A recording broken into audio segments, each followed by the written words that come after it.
হঠাৎ করে জ্বালানি তেলের মূল্য বৃদ্ধির ঘোষণার পর দেশের বিভিন্ন পেট্রোল পাম্পে দেখা গেছে সাধারণ মানুষের ক্ষোভ ও অসন্তোষ। অতিরিক্ত খরচের বোঝা কাঁধে নিয়ে বিপাকে পড়েছেন মোটর চালক থেকে শুরু করে নিত্যযাত্রী সবাই। জ্বালানি তেলের দাম বাড়ার খবরে পেট্রোল পাম্পগুলিতে বেড়েছে ভিড়। পাম্পের লাইনে দাঁড়িয়ে থাকা চালক ও সাধারণ মানুষ অভিযোগ করছেন, হঠাৎ করে এমন সিদ্ধান্তে তাদের বাজেট ভেঙে পড়েছে।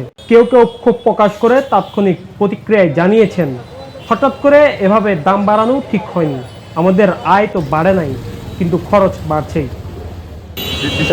হঠাৎ করে দাম বাড়াটা আমাদের পক্ষে মোটে ভালো না, কারণ আমরা তো সাধারণ মানুষ। আমাদের থেকে এত টাকা বাড়ানো এটা আমাদের জন্য অনেক কষ্টকর না। আমরা তো সাধারণ কর্মঘাটা কাজ করা হওয়া মানুষ। 200 টাকার তেল নিয়ে এখন এক লিটার 141 টাকা করে বলছে।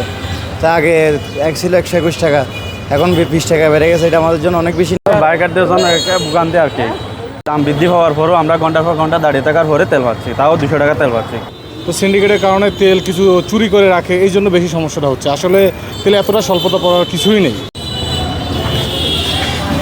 বিশেষজ্ঞরা বলছেন, জ্বালানি তেলের মূল্য বৃদ্ধি সরাসরি পরিবহন খাতে প্রভাব ফেলে। এর ফলে বাড়ে ভাড়া, যা শেষ পর্যন্ত সাধারণ মানুষের জীবনযাত্রার ব্যয় আরও বাড়িয়ে দেয়। সরকারের পক্ষ থেকে জানানো হয়েছে, আন্তর্জাতিক বাজারের সঙ্গে সমন্বয় করেই জ্বালানির দাম নির্ধারণ করা হয়েছে। তবে জনদুর্ভোগ কমাতে প্রয়োজনীয় পদক্ষেপ নেওয়ার কথাও বলা হয়েছে। সব মিলিয়ে হঠাৎ মূল্যবৃদ্ধিতে পেট্রোল পাম্পে দেখা দিয়েছে অস্থিরতা ও জন অসন্তোষ। পরিস্থিতি কত দ্রুত স্বাভাবিক হবে এখন সেটাই দেখার বিষয়। নিউজ ডেস্ক, কক্সবাজার কণ্ঠস্বর।